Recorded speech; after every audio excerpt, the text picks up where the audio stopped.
Are mortgage rates at an all-time low, or are they rising? Let's find out in today's video.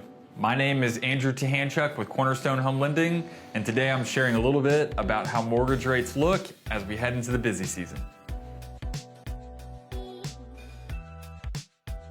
In 2020, the real estate industry was blessed with some of the lowest rates we've ever seen. It helped tons of home buyers score a rock bottom rate and buy more home for less. The rumors are true, rates are increasing. Those low 2020 rates were nice while they lasted, but we're already seeing some upward movement as we head into the busy season. The good news is rates are slowly rising. So while we're seeing some upward movement this year, experts are not predicting dramatic rate spikes as of right now.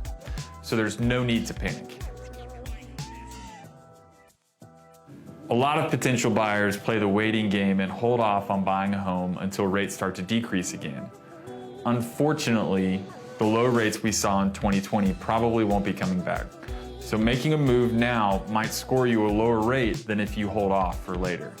Rates are only going to rise, and playing the waiting game could hurt you in the end.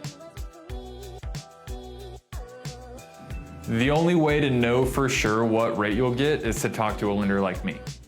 You can click the link above to fill out a free pre-qualification form and take the first steps to getting a personalized rate quote. Again, it does not cost you any money. If you're looking to buy a home this year and want to discover your options, let's chat. I would love to sit down and walk you through the process and help you find a loan program that works for you and your financial needs. Feel free to shoot me a message or email me at atahanchuk@houseloan.com. I look forward to chatting with you. Thanks so much for watching this week's video, and I'll see you on the next one.